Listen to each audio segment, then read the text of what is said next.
Chapter 962. After parting ways with Gu Fei, Chen Qi hurried back to the place where the bosses of the studio were gathered. Chen Qi will continue to be called Chen Qi. As a professional martial artist, Chen Qi felt the murderous intent the moment he arrived. What a heavy murderous intent. How could it not be heavy? In the end, Chen Qi was the only one who returned after participating in the battle. The others had either died and returned to their hometown or were guarded at the revival point. In the end, they could only teleport away or temporarily go offline. The bosses' faces darkened as they stared at Matchless Extraordinary Hero. Where was Matchless Hero? At this moment, he glared at Nitrite with a dark expression and questioned, "Boss Ya, can you explain why they didn't react at all when you pretended to be so powerful?" Matchless Hero knew that his plan had failed. That was as far as he could prepare. He just wanted to adapt to the situation, but he had no more manpower. What else could he do? More importantly, the bosses had clearly lost confidence in him. Originally, everyone had come here because he had threatened them. If it wasn't for Matchless Wonder's threats still in effect, and the bosses still prioritized their own profits, Matchless Wonder reckoned that the low-level bosses would have charged at him and killed him. They didn't like the feeling of losing an investment after mobilizing so many people for nothing. Therefore, while Matchless Hero was struggling, he could still continue to be active about how to splash the black cloud. Nitrite Radical didn't back down in the face of Matchless Hero's questioning. He looked up at Matchless Hero and said, "Boss Ya, shouldn't you be reasonable?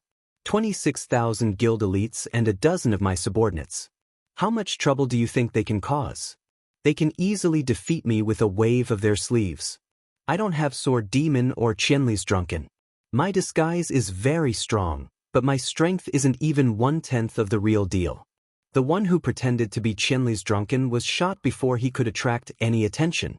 I think the other party didn't even realize that it was Qianli's Drunken. Matchless Hero was startled and couldn't find anything to criticize. At this time, Chen Qi had also returned. Unparalleled Wonder was furious when he saw Chen Qi. Previously, he had not replied to Chen Qi's message. After replying to Chen Qi, Unparalleled Wonder had finally returned. Matchless Hero snorted angrily, but he didn't dare to lose his temper at his trump card. He just asked unhappily, "What's going on?"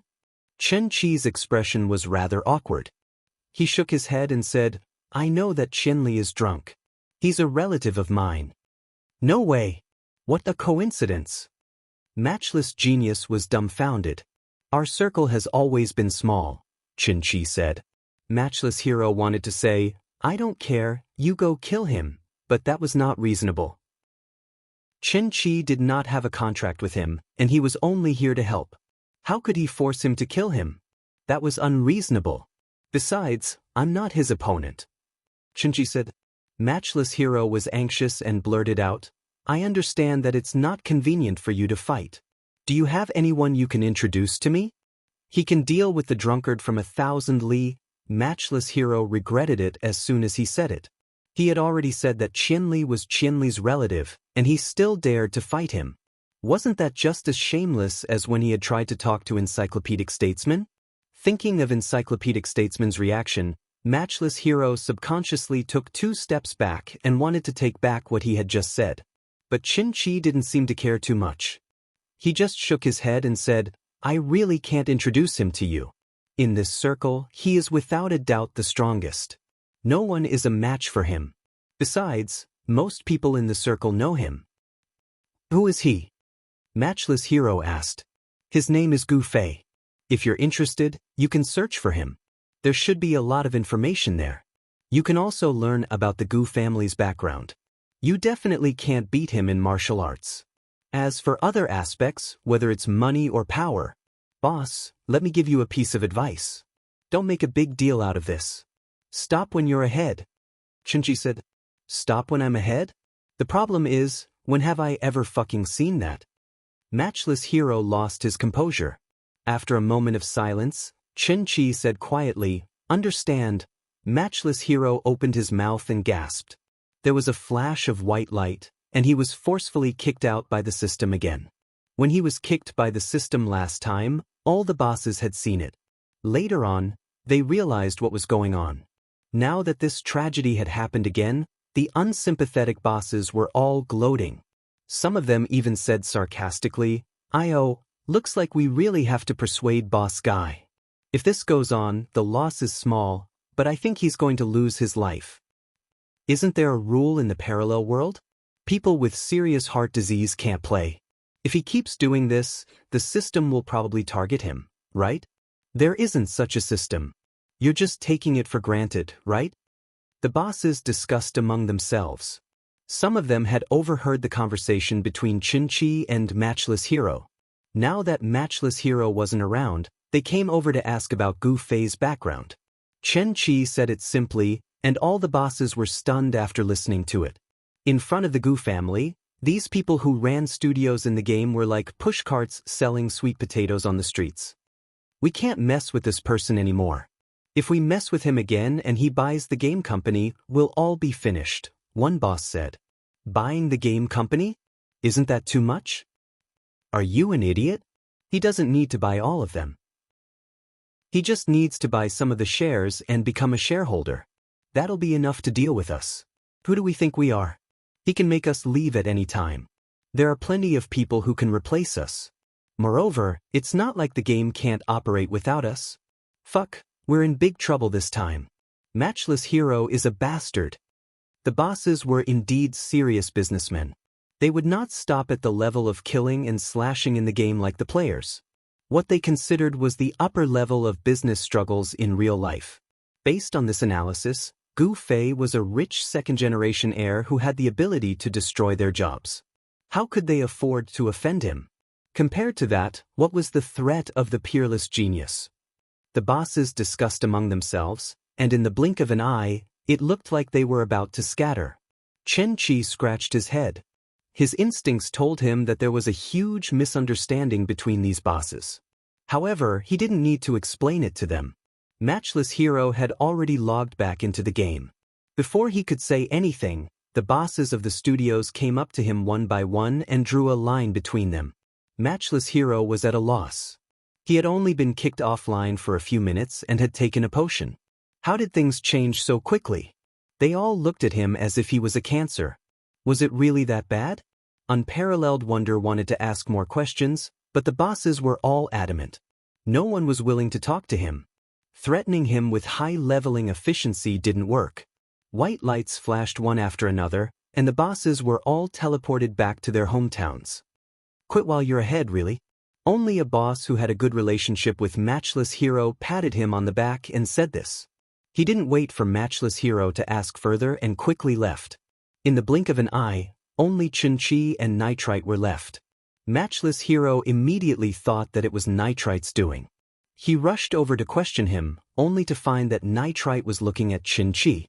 Matchless Hero looked back at Qin-Chi in confusion and asked weakly, "What's going on?" The bosses have recognized the power of Qianli's one drink and don't want to go against him anymore, Nitrite said. The power of Qianli's one drink? His family background is really extraordinary. After listening to him, I also think that if you stop now, it's really good to know when to stop. I'll be leaving now, Nitrite said and turned to leave. Before he logged off, the strongest studio alliance had collapsed in the time it took for him to take a few potions. His partner even told him that it was quit while you're ahead. Matchless Hero couldn't accept it and stood there in a daze. It was only because of the potions that he had taken that he didn't get kicked offline again. On Against the Heavens side, after wiping out Forever's team, they also dropped some equipment. However, they were very rich, so they were very reserved. They weren't like the other guilds who would act like hungry wolves when they saw the equipment. In the end, the equipment was collected by Brother Yu. If the guild needed it, he would give it to them. If they didn't, they would sell it and split the money among everyone. At this time, everyone was more concerned about Gu Fei chasing after Qin-Chi. They hadn't even walked a few steps when they saw Gu Fei walking over with his night streak. "Where's Qin-Chi? You didn't catch up?" everyone asked. "I caught up." "Did you already kill him?" "No, he left." "How did you let him get away?" "No, we know each other, so we don't have to fight anymore," Gu Fei said. "You don't have to fight just because you know each other? That's not your style. Don't you always use violence to solve problems? Yutian Shenming was excited. Violence might not solve problems, but it can at least solve you, Gu Fei said. Yutian Shenming immediately retreated. What's your relationship with that Qinqi? Brother, you quickly came over to gossip. That person isn't Qinqi. Qinqi is his son's name. His real name is Qin Zizhang, and he's also a martial artist. Gu Fei said. Oh. Brother, you nodded his head, but then he thought about what Gu Fei's relationship with that person was, so he didn't answer. I heard that we relied on our connections today. You see, I happen to have connections too. Gu Fei said. Respect. Everyone said. Ying Qi's plot has finally been resolved by us, right? Someone said. But the fight with the studio won't end with a single battle. Han family young master said, then suddenly changed the topic, but this time, it seems like it's really going to end like this.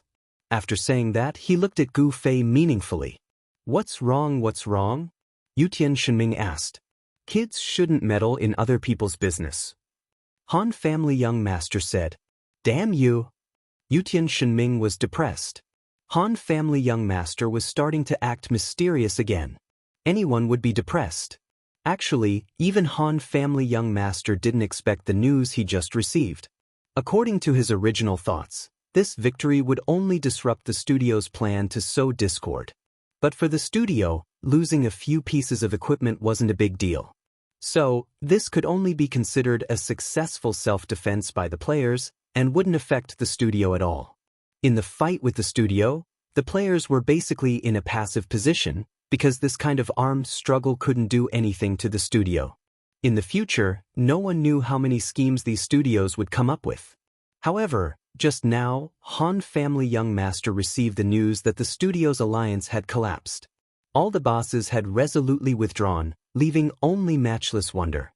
Of course, it was Nitrite who sent the news. Peerless Wonder's suspicions were not wrong after all. Nitrite had always been linked to something that defied the natural order.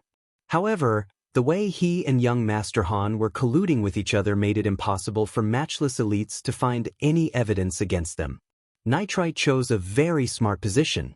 He put himself in the middle of the situation, but at the same time, he stayed out of it. He followed Matchless Wonder's team and listened to Matchless Wonder's arrangement. He didn't reveal the studio's plan to Ying Qi. At the same time, he never stopped communicating with the Han family's young master. As for the things that young Master Han requested, he would do his best to provide them. No matter who gained the upper hand in this matter, the only one who wouldn't lose was Nitrite. He didn't take sides, he just cunningly placed himself in an invincible position. Matchless Hero had never thought of this, but young Master Han had seen through the Nitrite radical's intentions from the very beginning. He didn't care because he was already satisfied. As long as Nitrite could provide what he needed, it didn't matter what his attitude was. What young Master Han got from the Nitrite radicals was his connections, Ying Qi's connections. They had mobilized so many guilds in Cloud City, but with the studio's intelligence network, they didn't notice anything. This was impossible. In the end, because Han family young master borrowed Ying Qi's connections from Nitrite, the impossible became possible. Although the directors who left Ying Qi and entered Cloud Tower, as well as the managers in various cities, could no longer control the studio's intelligence network, they could still provide the studio's intelligence network. Young Master Han had used the information he had gathered here to organize a large-scale operation that bypassed the studio's intelligence network. Chapter 963. Bypassing the studio's intelligence network was the top priority of the Han family young master's plan this time. As long as he could do this, his other deployments could even be carried out openly, because as long as there was no information leaked by the studio's insider, this operation would be very deceptive. The studio's action was to provoke a reaction from the players in Cloud City, so the reality was as they saw.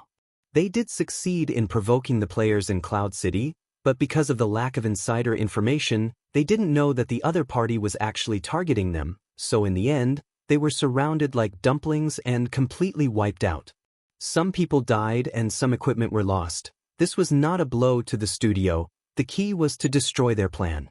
Han family young master was already very satisfied to be able to achieve this goal. As for the current situation, it was far beyond his expectations.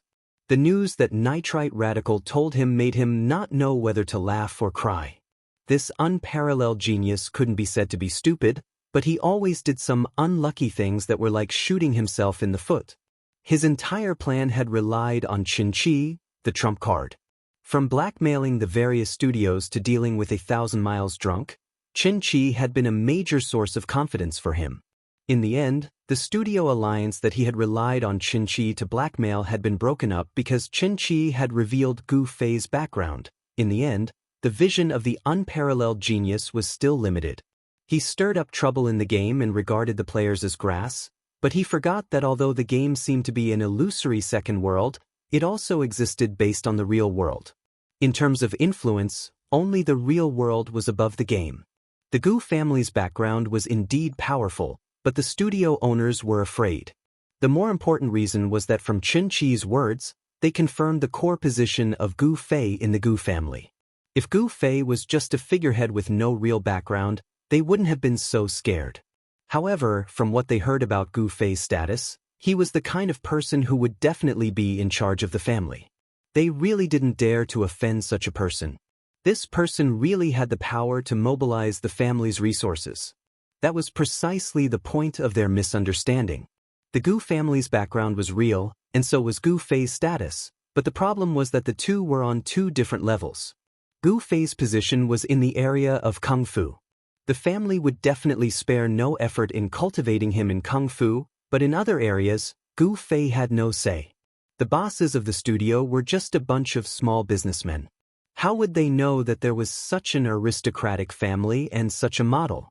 Plus, Qin did not deliberately explain this point in his words, so the two levels of understanding were put together. Hence, the image of Gu Fei as a prodigal second generation was especially high. Everyone could only curse in their hearts as they quietly backed out. At the same time, they thought of ways to do public relations and distance themselves from this matter as much as possible. All the bosses understood it this way, and Nitrite was no exception. Of course, he didn't know some of the special things in this. Of course, he understood it this way, and that was what he said to the Han family young master. The Han family young master only knew about Gu Fei in the game. Other than that, he also knew that this person didn't lack money.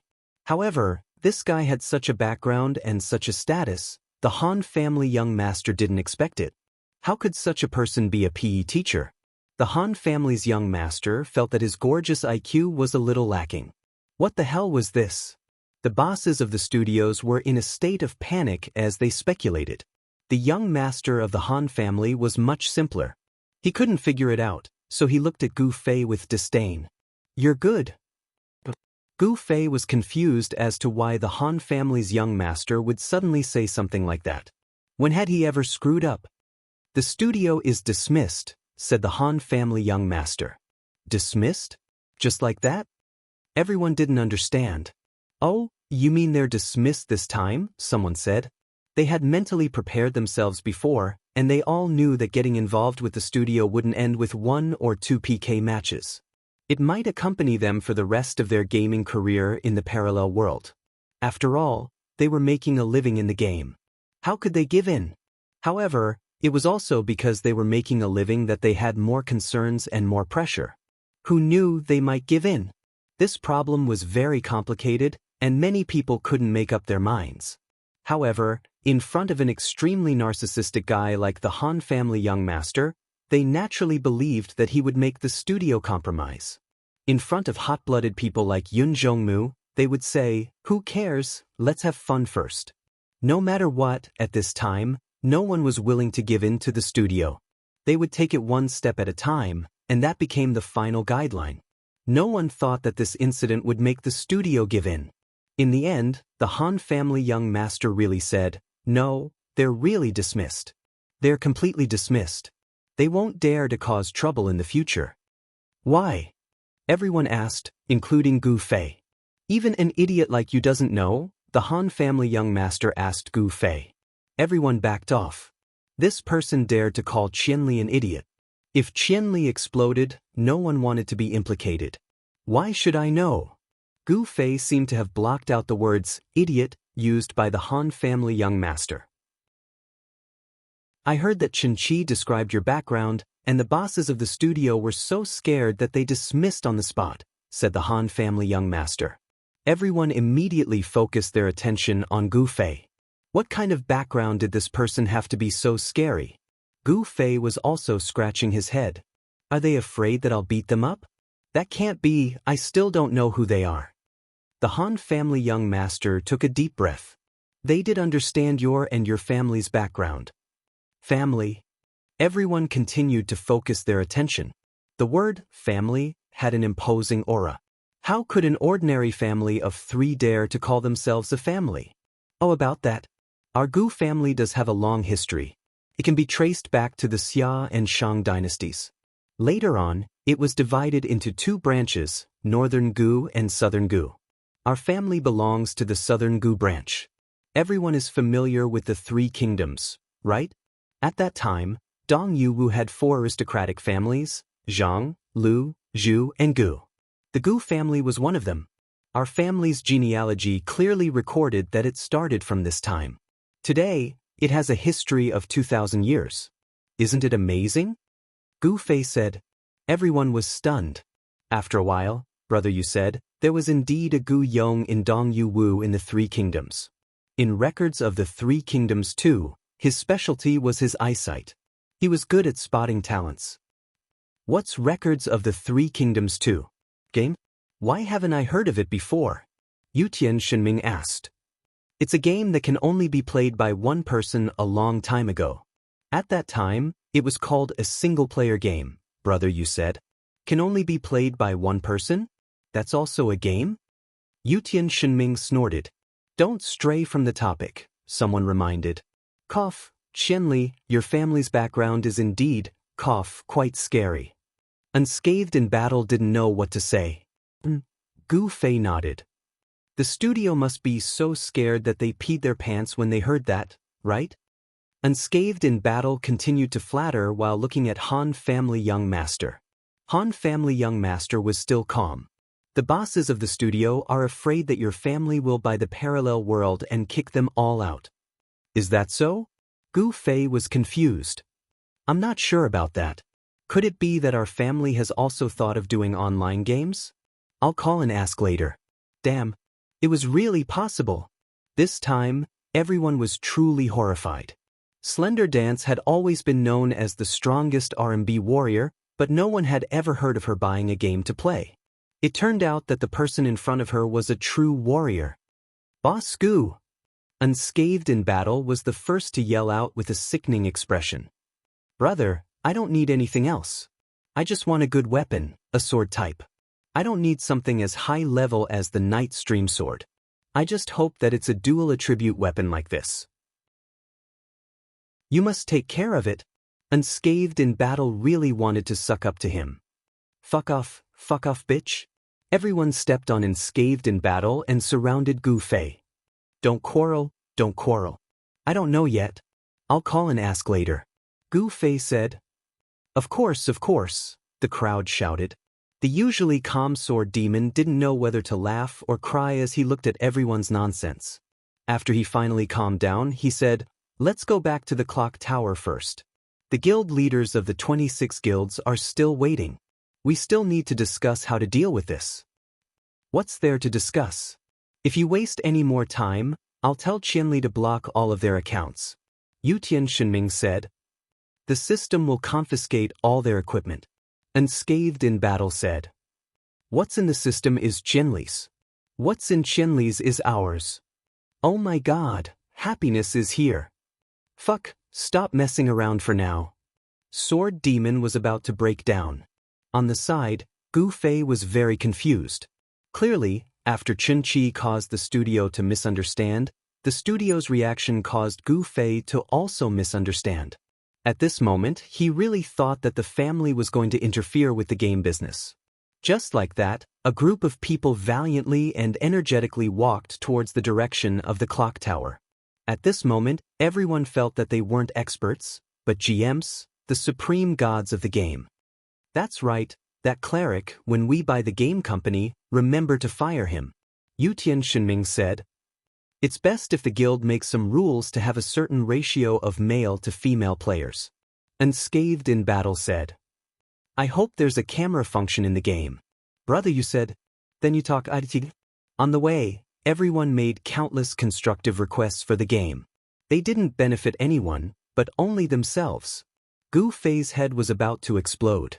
Only when he placed his hand on his sword did everyone quiet down.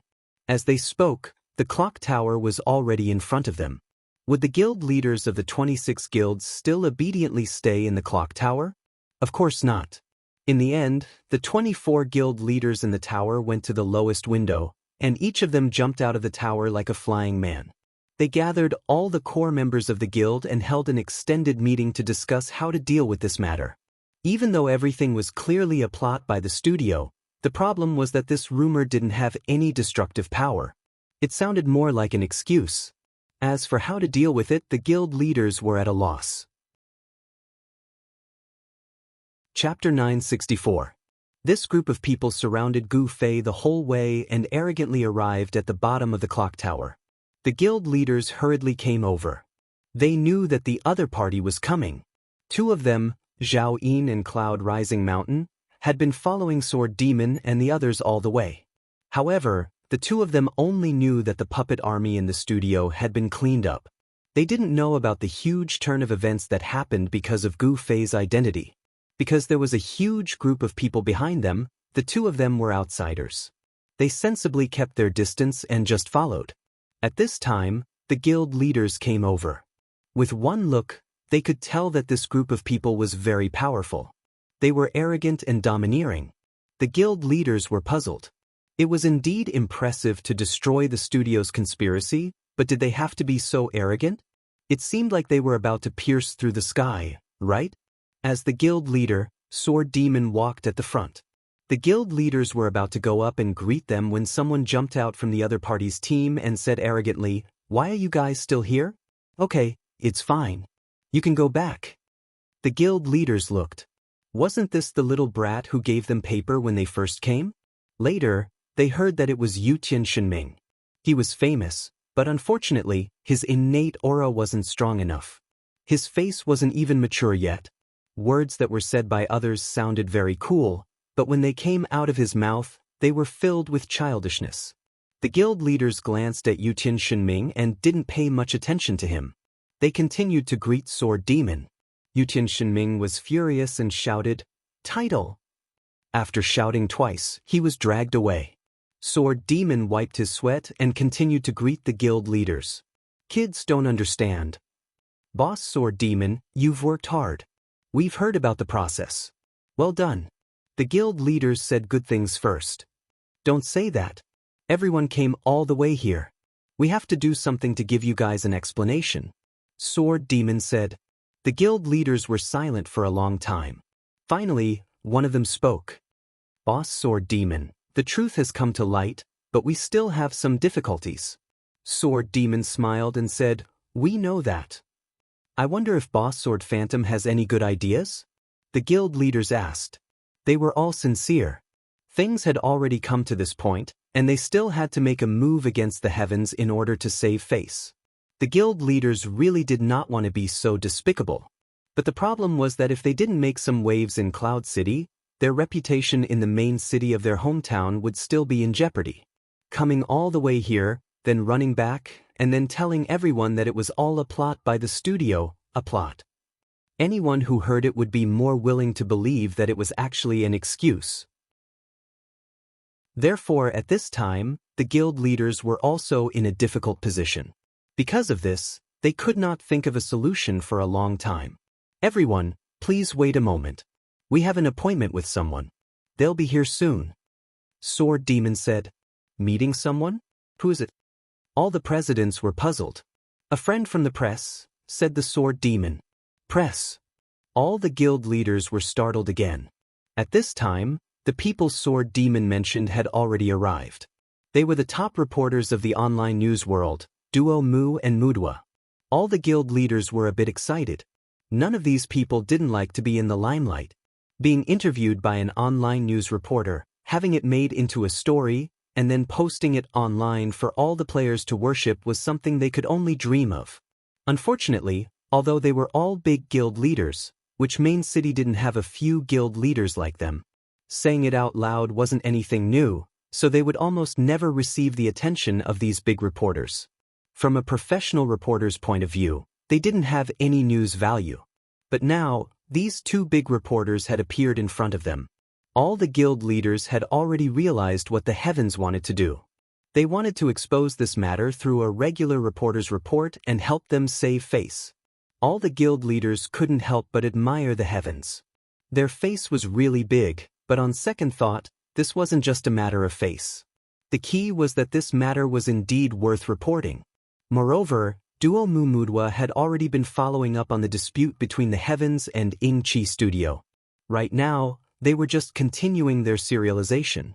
Thinking up to this point, all the guild leaders were already concerned about how much of a role they would get in this report. Sword Demon clearly understood the thoughts of the guild leaders. After Duo Mumudwa arrived, he introduced the 26 guild leaders in detail to the two of them. Of course, they were all good words. Seeing Duo Mumudwa's pen flying as he recorded down the Sword Demon's introduction of them, the 26 guild leaders were all as happy as flowers. Next, should we find a place to sit down and talk slowly? Sword Demon suggested. Okay. All the guild leaders nodded. But seeing that each of them had brought over 1,000 brothers, they felt a bit awkward. With all of these people, no matter if it was the tavern or anywhere else, they wouldn't be able to sit down. Of course, this matter was too embarrassing to let the heavens worry about. All the guild leaders had their own solutions. In short, each guild leader sent out a message. These 20,000 people looked at each other and realized that their Qianli's long-distance expedition seemed to be just a run back and forth. Other than hurrying, they didn't have to do anything else. After the guild leaders arranged the guild members, they followed the heavens experts to the tavern to celebrate. In the tavern, the Cloud City Guild leaders of Unsworn Sword had already arrived long ago. They were also waiting for the heavens experts to come over and celebrate together. 4 ordinary guilds, being able to obtain so many top-notch equipment in one day was a very happy thing. If not for this kind of opportunity, they might not be able to obtain such a harvest even after a few months. Both sides met and introduced each other. Naturally, it was lively again. Although everyone was a big guild leader, the wonderful thing was that they were not in the same place. There was no competition or conflict between them, so they naturally got along well. Everyone drank, chatted, and bragged. Along the way, there were even interviews from big reporters. The celebration went on very happily. The only thing that made everyone nervous was that when Qianli followed everyone over and saw the scene, he asked in confusion, "What, we don't have to fight anymore?" This caused the experts present to break out in a cold sweat. After knowing that they really didn't have to fight anymore, Gu Fei seemed to be a little dispirited. Everyone felt that this was the biggest victory they had ever had in the game, but Gu Fei felt that this was the smallest victory he had ever had. He did not even get a single PK point. Compared to the previous battles where he had to run around the world several times just to get his PK points, the content of this battle was simply too little. Fortunately, he found that kid Chen-Chi. If there was a chance, he could find him to spar again. Thinking of this, Gu Fei felt his blood boil again. This was the game. He didn't have to worry about anything and could fight to the death. When the time came, there would definitely be a lot of content. Gu Fei clenched his fists. In the game, he had never been able to find the strength that he should have. This still greatly limited the use of his kung fu. This had always been something that Gu Fei regretted. He had fantasized about leveling up to make up for his strength, but after exploring the game for such a long time, Gu Fei realized that it would be difficult for that day to come. The Mage class was born with a strength modifier. Even if Gu Fei put all his attributes into strength, there wouldn't be much growth. When Qianli got drunk, he would never become the real Gu Fei. Moreover, the difficulty of leveling up in the game was very high. Gu Fei couldn't spend all his time in the game to find himself. Even if he didn't have a job as a physical education teacher, he would spend most of his time practicing martial arts. That was probably the only way. Looking at the players laughing and chatting in the tavern, Gu Fei felt for the first time that he was actually very, very far away from them. "I'm leaving." After saying goodbye to his friends, Gu Fei left first. No one paid much attention to him. Gu Fei had never been too keen on any activities other than fighting. They said goodbye to Gu Fei and joked about, "I'll call you if there's a fight." Passionate about fighting and invincible. Even Sword Demon and the others who were the closest to Gu Fei could only understand this much about Gu Fei. Gu Fei's helplessness in the game was something they couldn't understand, be it in the game or the game that came out of helplessness. Why are you here? Isn't there a gathering in the tavern?" Gu Fei left the tavern and silently walked towards the revival point. Suddenly, he heard people chattering. He looked up and saw that it was Slender Waist Dance and many girls from Reborn Amethyst. Shi Xiaotian was also there. "Oh, there's a gathering over there. You guys go ahead," Gu Fei said. He guessed that someone from the gathering had invited the girls. This person couldn't be Sword Demon, but most likely the enscathed in battle Yutian Shenming. "Where are you going?" Slender Waist Dance asked. "I'm going offline," Gu Fei said. "Useless. That's all you've got." Slender Waist Dance looked at him with disdain. "Hee go play," Gu Fei said as he silently walked past the girls. "Something's not right?" The girls looked at each other. Women were more sensitive after all. "You didn't kill anyone today, did you?" Slender Waist Dance guessed and then shouted at Gu Fei, "How many people did you kill today?" Gu Fei turned around and shook his head. See, I told you so." Slender Waist Dance was proud. The girls were also happy. They said goodbye to Gu Fei and continued to walk towards the tavern. Only Shi Xiaotian was stunned. Only she could truly understand Gu Fei's expression. She didn't know when it started, but the joy of racking her brain to complete a scam had become shorter and shorter for Shi Xiaotian. Now that she was done and went offline, Shi Xiaotian mostly saw this desolate expression in the mirror. Shi Xiaotian really wanted to go forward and pour her heart out to this guy who had a similar state of mind as her, but she didn't dare to do so. To the other party, she was obviously viewed as a snake or a scorpion. He would only feel that this was a stain on his martial arts, right? Actually, what was the difference between them? Scams didn't have to be used to do bad things. Shi Xiaotian silently thought. She wanted to tell this to Gu Fei, but she heard someone call from behind, "Little Tian, what are you doing? Come quickly." Chapter 965.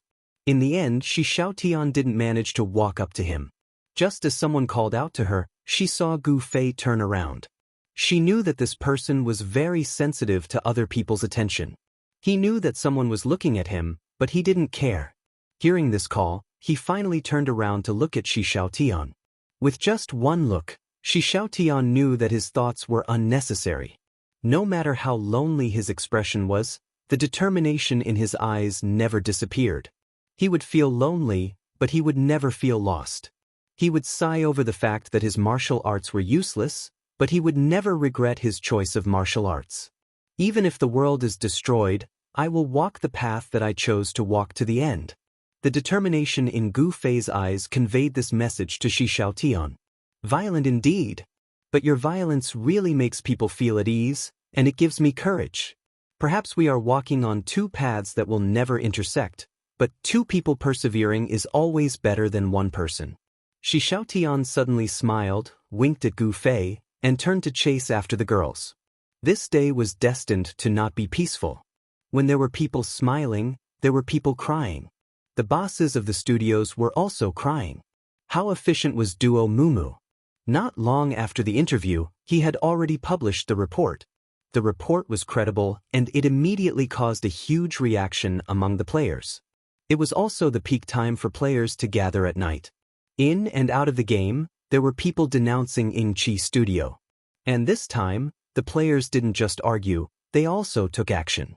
Players in every main city organized to destroy Ying Chi's shops and kill Ying Chi's people. On that day, Ying Chi Studio's shops in the game had to be closed, and all the workers in the market had to stop their accounts. In the Cloud and the 26 guilds that were used by Ing-Chi Studio, players took to the streets, holding up banners and demonstrating, asking the game company to ban Ing-Chi's despicable studio. The demonstrations also received positive responses in the other main cities, and there were even some extreme players who wanted to clean up the game and ban all studios. Matchless Hero shrank in his warehouse, his face ashen. Last time, after all the bosses had left, he had asked Chen-Chi about it. Chen-Chi didn't mean to create a misunderstanding. Now that Guy Shiqing asked for details, he answered in detail. In the end, Guy Shiqing understood what was going on with the Gu family. He also knew that the other studios had misunderstood and were trying to scare themselves. Unparalleled Wonder wanted to tell everyone the truth, but half of the bosses of the studios had already blacklisted him. The other half blacklisted him as well after receiving his so-called truth. It was clear that their relationship had come to an end. The bosses did not believe it. In their eyes, Matchless Genius was the main culprit, and this time, he was definitely done for. This guy even wanted to drag others down with him before he died. He was not just a little bit despicable. At this time, Duoma Mudwa's report was published, which made all the bosses burst into tears. The only consolation was that the report didn't mention their names. It only exposed Matchless Wonder and Inch Studio. But who could be sure that they wouldn't be mentioned in the following content? Duoma Mudwa's report turned out to be a fucking serial, and it wasn't in chronological order. Who knew when the news of them and Matchless Wonder's accomplices would be exposed? Seeing how Inch Studio was being treated like a rat on the street, all the bosses shuddered.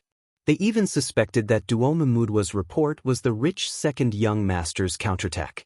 All the bosses were now showing off their abilities.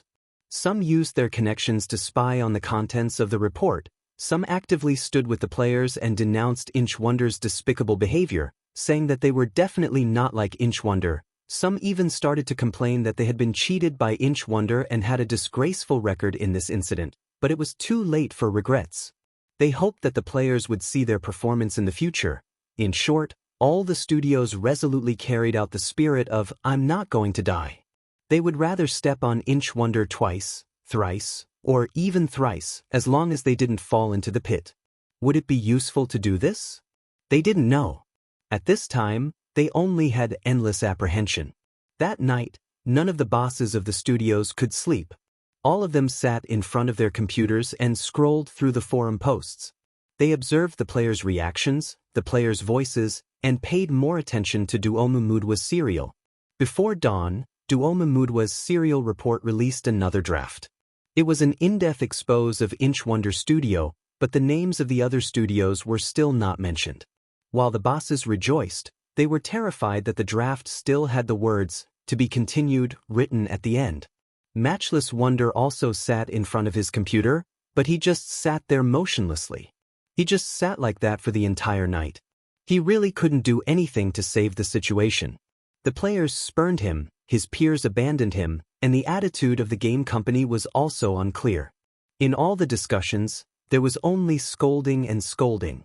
There was actually no one who spoke up for him. At first, Matchless Wonder wanted to mobilize his gunner army, but the gunner who had just posted a few posts was already muted. Even the forum moderators were resolutely boycotting Inch Wonder. Then, just before dawn, in Duoma Mudwa's second draft, in an in-depth analysis of Inch Wonder's methods, he even exposed a few of Inch Wonder's sock puppets on the forum. Some players with the spirit of research ran to the forum to specifically find the posts of these accounts. After researching for a while, they greatly verified the report. He was already powerless to stop all the voices. He could only watch as everything continued to expand. He finally experienced for himself the horror of rumors. In the discussions of the players, more and more baseless accusations were placed on him. Any malicious incident that happened in the game could be fabricated and linked to Inch Wonder's conspiracy.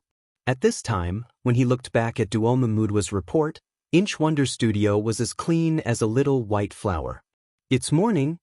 Matchless Wonder looked out the window, his eyes dull. The sun rose in the east, and the sunlight shone through the window, shining on his face, slightly stinging. His phone suddenly rang.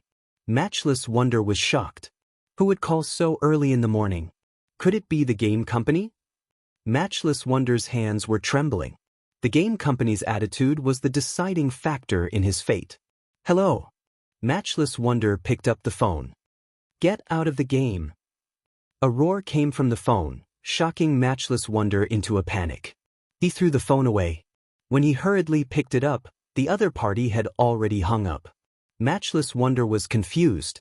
Just as he put the phone back, the phone rang again. Get out of the game. This time, Matchless Wonder didn't throw the phone away, but the other party hung up as well. When the phone was put back, it rang for the third time. Matchless Wonder was already mentally prepared, so he simply pressed the speaker button. Fong Xiaosher, you big idiot. This voice came from the phone, and the call was hung up. Matchless Wonder was shocked. Fong Xiaosher, that was his real name. After that, the phone started ringing non-stop. Landline, mobile phone. Whenever he picked up, there was no more than a few words, just curses. Matchless Hero finally understood what was going on. He had been brutally butchered. He opened up the forum on his computer, and as expected, his information had been dug out by the players overnight. His name, address, phone number, mailbox. There were many players in the parallel world, and they brought with them a massive amount of collective power. Matchless Hero felt a chill run down his spine, and he felt as if there were countless eyes staring at him from outside the window. They were like sunlight, and he had nowhere to run. In the replies, Matchless Wonder even saw the guy who had just called him to scold him showing off. He saw someone gloomily saying that he had turned off his phone, and he saw the players from the same city as him discussing to smash his window at night. Before Matchless Wonder could see anything even scarier, his computer screen suddenly went black. Matchless Wonder was stunned, and before he could react, a large bloody head suddenly appeared on the screen, staring at him. Matchless Wonder screamed and fell to the ground with his chair.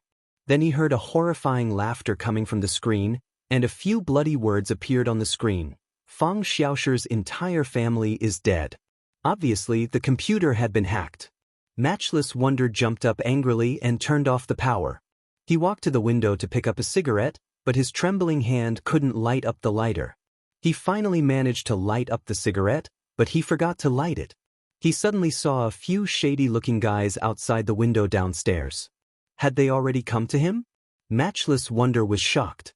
Many players from the same city in the thread said that they would come to him for trouble, but Matchless Wonder didn't notice when they posted.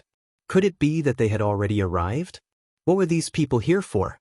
Were they here to smash my window? Or were they here to splash some dog blood? Or was it the one who threatened to make him eat shit? Matchless Wonder poked his head out, trying to see how many people there were. In the end, his beard, eyebrows, and hair were all burned off, and he still had the lighter in his hand. Matchless Wonder screamed and threw the lighter away. His scream seemed to have alerted those people. Matchless Wonder saw that they seemed to be pointing at him upstairs. Were they pointing at him? Matchless Wonder finally didn't dare to stay any longer. He quickly packed his things and prepared to leave. At least the post that was hacked didn't have his picture. Matchless Wonder was secretly glad that he didn't have the habit of showing his picture on the internet. Oh no! Matchless Wonder suddenly remembered that his computer had been hacked. There were some pictures of him on the computer. Perhaps they had already been exposed on the internet? He had to leave as soon as possible and lay low for a while. Matchless Wonder didn't have time to hesitate and hurried downstairs. The few players were still downstairs. Matchless Wonder lifted his collar to cover his face and quickly walked out. From the corner of his eye, he saw that the few players seemed to be looking at him, so he immediately ran away. Chapter 966. After Ingqi's studio was exposed, they would definitely be in big trouble. Everyone was confident about this, but no one expected that they would be this unlucky. That night, Brother Yu once again started going online and offline on the forums, excitedly telling everyone about what happened on the forums. Everyone was used to Brother Yu doing this, so no one actually went to the forums to see what was going on. They also didn't participate in the protest against Age Studio in Cloud City. At this time, they all had the mentality of, we planted trees and you can enjoy the shade. They saw the protest as the fruits of their hard work. They enjoyed watching this scene while listening to the news from other main cities that Brother Yu relayed to them. It wasn't until Brother Yu discovered the human flesh thread and brought the news to everyone that everyone was extremely satisfied. Matchless Hero was exposed to human flesh. This was something that even Han family young master didn't expect.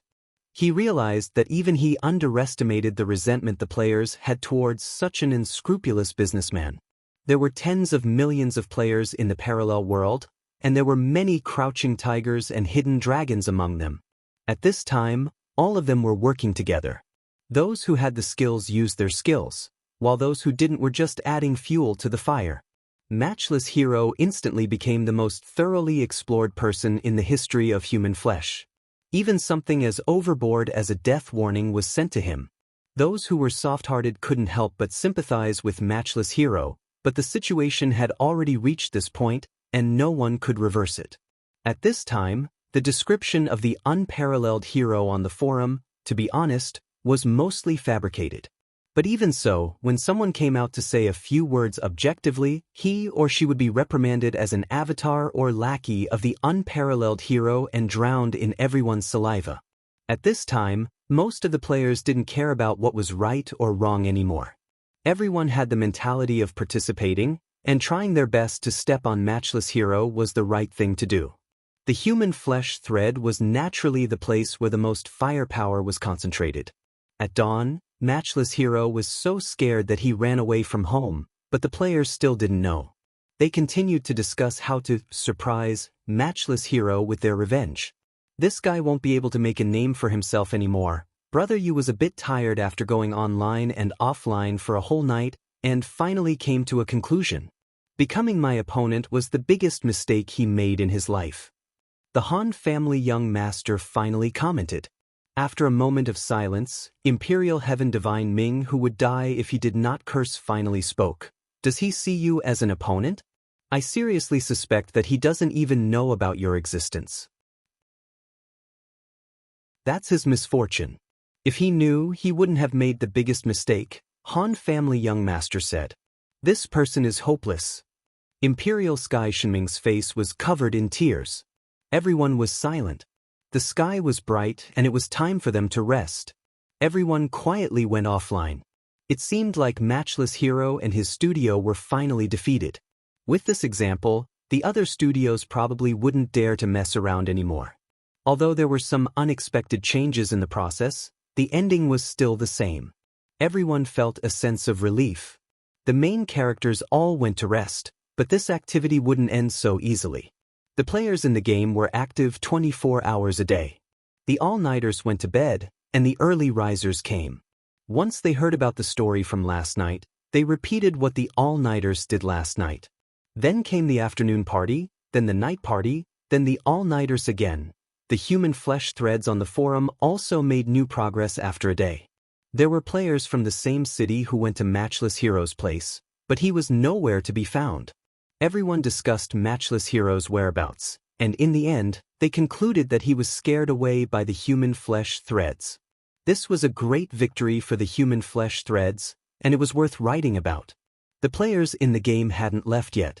Although they all knew about the doxing on the forum, it was just exposing someone's information.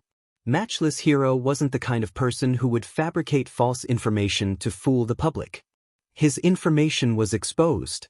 Although he would be harassed for it, in theory, it wasn't a punishment. The protesters were always targeting the gaming company.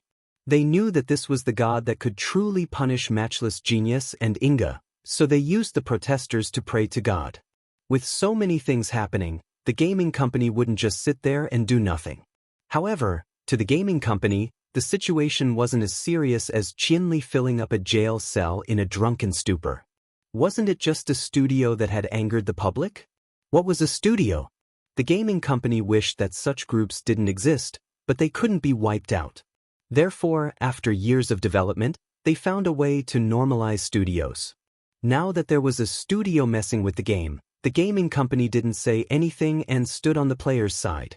The next day, before noon, when the players were still protesting in the main cities, the gaming company had already made an announcement. The general content was, after investigation, Inky Studio is indeed a scumbag. Shut down, shut down. In an instant, the players were at a loss. Was this still a gaming company? Since when were they so efficient? Compared to how they usually took their time to complain to the GM and customer service, were they not on the same system?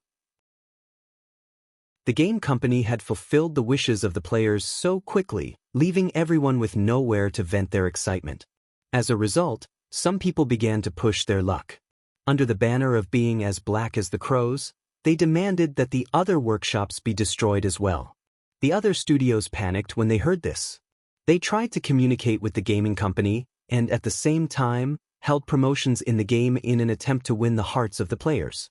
In the end, the gaming company made an unexpected move. That afternoon, the gaming company made another announcement, stating that they would seriously supervise the studios in the game and observe their performance. They wanted to see if they were like Inky Studio, unscrupulous in order to gain benefits. This announcement was rather long, and seemed to be a standard requirement for the studios. It seemed like it was just a formality. However, those who understood the implications of this announcement could tell that the gaming company was targeting efficient leveling. Good move. Nitrite Radical sighed after reading the announcement. Those who understood the implications of this already knew that the gaming company couldn't just sit back and do nothing about efficient leveling. Previously, they didn't do anything about it because it wasn't widely popularized. Therefore, the gaming company decided to wait and see. Now, with their studio's intervention, efficient leveling was instantly popularized throughout the game. Nitrite guessed that the gaming company wouldn't be able to sit still, and had been imagining what the gaming company would do to stop it. Now he finally saw it. The gaming company was using this as an excuse to suppress Inky Studio, to stop their studio from using the efficient leveling method. This was a great move. What attitude did the players have towards efficient leveling? Were they happy or worried? The gaming company didn't even need to think about it, because they weren't directly facing the players, but the studios. Although the studios weren't the source of the efficient leveling method, they definitely wouldn't dare offend the gaming company. At this moment, with a high-sounding excuse to stop them from doing it, they could only listen. In the past, the gaming company could just spend some time and effort to update and fix the small monsters, and they could also stop it. In the future, if the studios weren't allowed to participate in this business, the promotion of the efficient leveling method wouldn't be able to reach such a global scale. People like Qianli, Drunk, and the others, without the resources of the studios, wouldn't be able to instantly popularize the 30 main cities like cloud soaring. To deal with them, the gaming company should have the ability to use technology to deal with them. This way, once the players realized that the efficient leveling method they learned was useless, there wouldn't be a second time. Unless Qianli, Drunk, continued to promote it for free in Cloud City. This was a completely different method compared to paying for it. It eliminated a lot of organizational work and didn't require too many resources to popularize it. But the problem was, if it was free, then why would they do it? Take 100 years of experience, for example. If it wasn't profitable, he definitely wouldn't do it. Although Qianli, Drunk, had done it once, it was for a purpose, and he probably wouldn't do it a second time. If he was really someone who wanted to give the players some benefits, why would he be killing people in the game all day? Who would give the players such benefits? After thinking about it, Nitrite concluded that the efficient leveling method was really going to be destroyed by the gaming company. This move was really fast. Nitrite didn't expect that he would encounter such a big problem right after taking down Ingqi. If he didn't do the business of the efficient leveling method, it wouldn't matter to the other studios, but the large group of people he poached from Ingqi depended on this business. Now that it was stopped before it had even started, it would be very difficult in the future.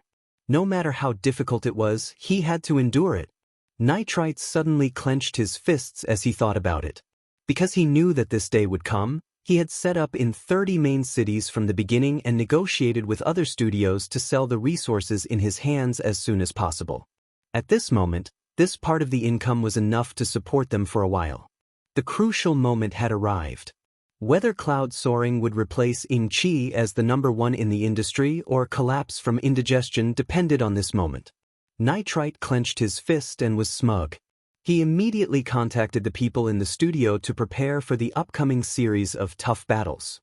Success or failure, everything would start from today. Chapter 967. If Nitrite wanted to adjust the studio's strategy, there was a big problem in front of him: 100 Lives strategist. This was a talent that he had hired with a high salary. More importantly, he was a professional who was only useful in terms of leveling efficiency. As for other aspects, he was indeed strong in battle, but no matter how strong he was, he didn't need such a high salary to support him. The studio's main source of products was still through buying goods, observing the market, and killing monsters to obtain top-quality items. This was something that depended on luck, and the studio couldn't rely on this to survive. How could he afford to support the most expensive person in the studio for such a minor project? Fortunately, 100 Lives strategist wasn't an unreasonable person. Nitrite was confident that if he explained the current situation to him, he would definitely understand. It wouldn't be difficult for them to break up peacefully. However, 100 Lives strategist had always been hardworking and honest. At the end of the day, Nitrite didn't feel good about getting rid of him since he couldn't use him. 100 Lives strategist was enough to make Nitrite feel bad. At this moment, he could only secretly rejoice that he didn't poach Chin-Chi the day before. When the tree falls, the monkeys scatter. After the boss was scammed, he disappeared without a trace. At that time, Nitrite Root was considering whether or not he should rope Chin-Chi over to his side so that he could control the leveling efficiency. He didn't do it because he hadn't found a way to contact Chin-Chi. Chin-Chi hadn't been online since yesterday. Nitrite tried many connections, but he still couldn't find a way to contact him in real life. Obviously, this was because 100 Lives strategist also regarded Chin-Chi as a key talent, so he hid it well and didn't give others a chance to contact him. Other than himself, no one else in 100 Lives strategist knew how to contact Chin-Chi offline. 100 Lives strategist's move ended up helping Nitrite, saving him the trouble of carrying a huge burden. At this time, Nitrite just needed to get along well with 100 Lives strategist. 100 Lives strategist wasn't online either, so he could only contact him offline. After Nitrite picked up the phone, a trace of hesitation flashed in his heart. The game company wanted to control the leveling efficiency. This was the answer he had come up with from the announcement. What if he was just being paranoid? He had already gotten rid of the 100 years of experience, but he realized that the business could still be done. Was he going to invite him again? Over and over again, Nitrite Radical blushed at the thought of it. It seemed that he was still not strong enough and had not cultivated his face to perfection. Am I being paranoid or not? Nitrite flipped open the webpage and studied the game company's announcement again. After all, their Yunting studio had grown overnight because of the opportunity. In fact, their foundation was still very shallow. They didn't know anyone in the game company, so they couldn't inquire about the news. They could only guess secretly. After mulling it over again, Nitrite Radical finally steeled his heart and decided to trust his own judgment. Now was not the time to be hesitant. Hello, is this Little Bai? Nitrite finally made the call a few minutes later. The call ended, and Nitrite Radical put down the phone with a hesitant expression. What he wanted to do was very smooth. He wasn't stopped at all from cooperating with the 100 years of experience, but he didn't expect the 100 years of experience to be the one who took the initiative to stop the cooperation. When he made the call and was about to talk about the purpose of his visit, the 100 years of experience had already cut to the chase. He first expressed his apology and then said that he wanted to stop the cooperation. Nitrite Radical was stunned and asked why, but the 100 years of experience said that he couldn't come to the game for the time being because he had something urgent to attend to. Naturally, he couldn't help in the game anymore. Nitrite Radical didn't get the benefit, but he still pretended to be obedient. He immediately went with the flow and terminated the contract with the 100 years of experience. It was just that it was so coincidental and smooth that he found it a little unbelievable. Could it be that the game company is working on both sides? While restricting my studio, they're also communicating with these professionals. Nitrite Radical couldn't help but think of this possibility. The game company was much more powerful than them, and there weren't many people like that. So far, Weren't there only 3 people like Qianli drunk, the 100 years of experience, and Qinqi? It shouldn't be a problem for the game company to take down these 3 people, right? Nitrite Radical returned to the game as he thought about it. Qinqi was still not online.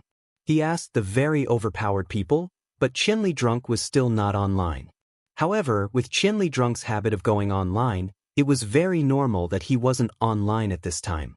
At night, the game had calmed down a lot, and the game company's statement gradually calmed down the wave of condemnation against the studio. The players felt that their unity had won them the victory. Although there were no material rewards, they were quite satisfied mentally. That night, Qianli Drunk was still not online. Nitrite Radical felt that something must have happened here, but the very overpowered people's friends weren't as paranoid as Qianli Drunk's friends. Gu Fei wasn't a guy who cared about the game, and he became the world's #1 player just because he was lazy. They were speechless. It wouldn't be strange if he didn't go online for 2 or 3 days, let alone 1 day. But then again, everyone was quite looking forward to Gu Fei going online. They were still waiting for the game to become his. Yutian Shenming had a piece of paper in his pocket, and it was filled with things he wanted. He seemed to think of Gu Fei as Santa Claus. After hearing this rumor, Slender Waist Dance couldn't help but exclaim, "Damn, this kid really hit it well." So, everyone took the opportunity to ask Slender Waist Dance if she wanted to buy a game to play, but Slender Waist Dance rolled her eyes. "Am I crazy? Is it necessary?" Slender Waist Dance wasn't the kind of person who liked to boast. From her answer, everyone could tell that she could probably afford a game, but just as she said, it wasn't necessary. It was indeed a bit exaggerated to raise a cow just because he wanted to drink milk. Even on Qianli's side, the rumor was that his family wanted to get involved in the business, but it didn't say that they wanted to buy it as a toy.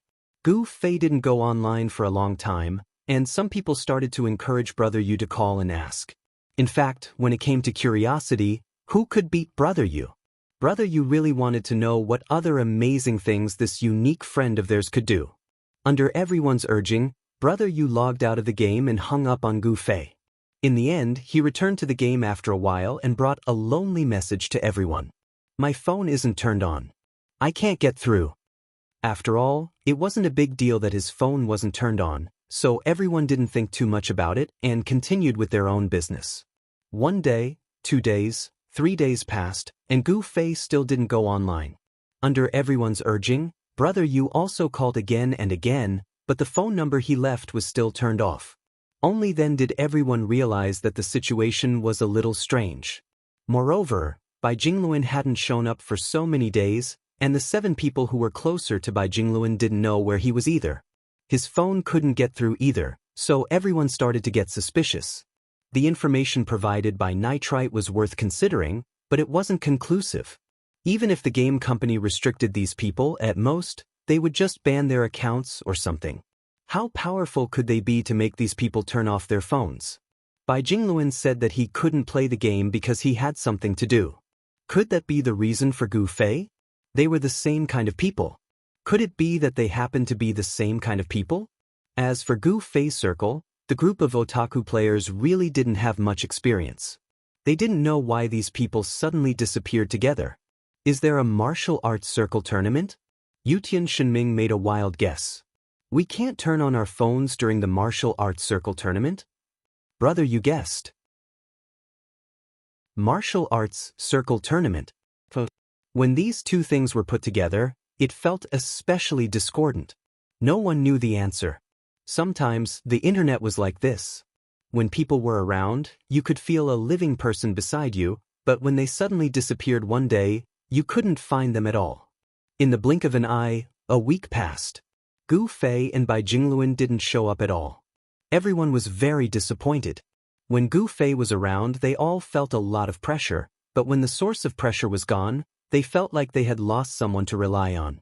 They were always talked about in front of the game, but at least one thing was right. Gu Fei played an important role in their group. Even if he didn't play the game for a long time, he had unknowingly become the backbone of the group. Everyone recalled their experience in the game. If Gu Fei wasn't there for every major event, it would definitely have a different ending. This was the embodiment of his important position. Is Qianli really not coming back? Yutian Shenming held his little note tightly. The things he wanted on it were no longer important.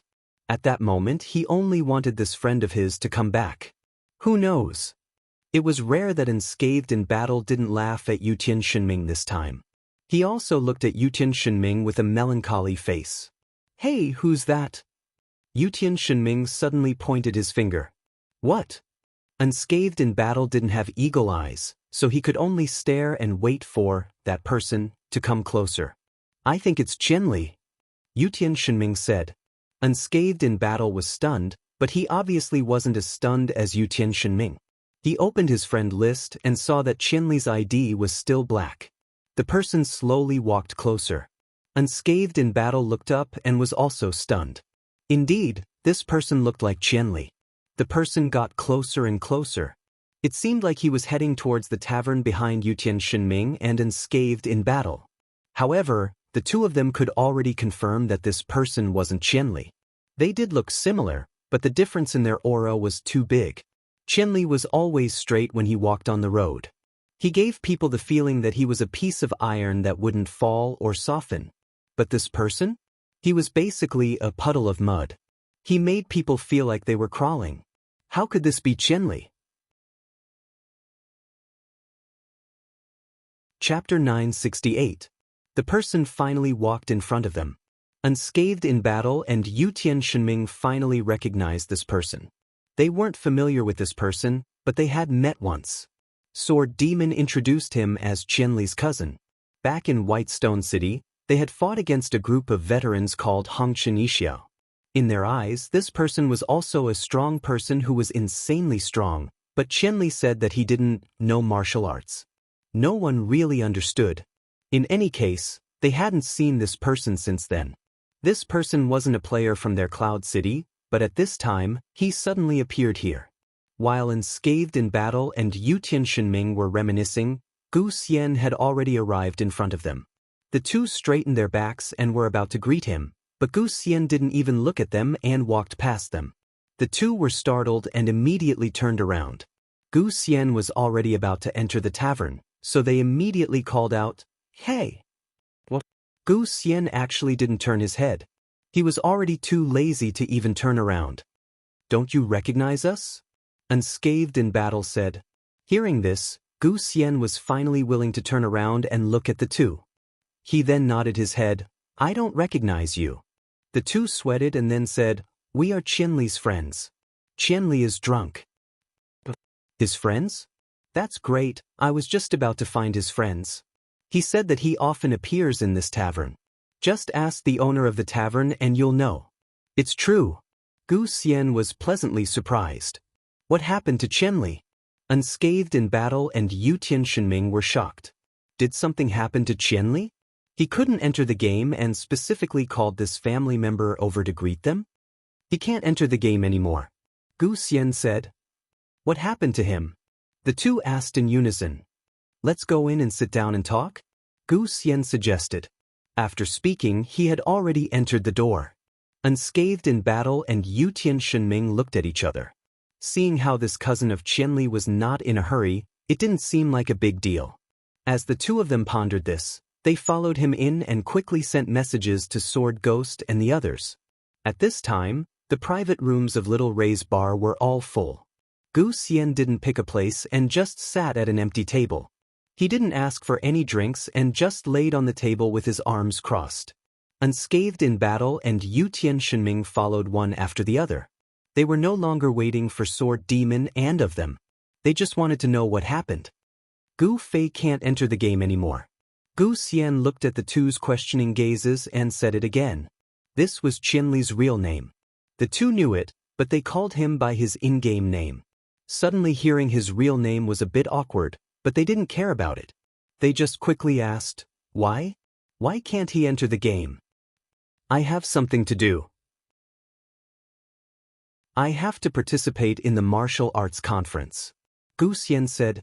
Unscathed in Battle and Yutian Shenming's jaws dropped. No way, is there really a martial arts conference? Yutian Shenming had just said it without thinking a few days ago. He didn't think it would actually become a reality. You guys know about it too? Gu Xian looked at the two of them in surprise. No, we were just guessing, the two of them said quickly. Then when is the conference? The two of them asked. I don't know the specifics. It's still in the fundraising phase. There are some technical details that need to be studied and adjusted, Gu Xian said. Studied and adjusted? The two of them felt that it was a bit strange to use this term for a martial arts conference. It's a rather special martial arts conference. It will use holographic simulation technology, but the technology used is a bit different from our current game. Gu Xian was lazy, too lazy. If he could speak half a sentence, he wouldn't say a single one. Unscathed in battle, and Yu Tianxinming asked a few questions, and he answered them as if he was squeezing toothpaste. If they didn't know that he was a master, unscathed in battle, and Yu Tianxinming would have beaten him up a long time ago. Just like that, Sword Demon and the others arrived one after another. They continued to squeeze toothpaste until they finally understood what was going on. The Gu family wanted to buy the parallel world.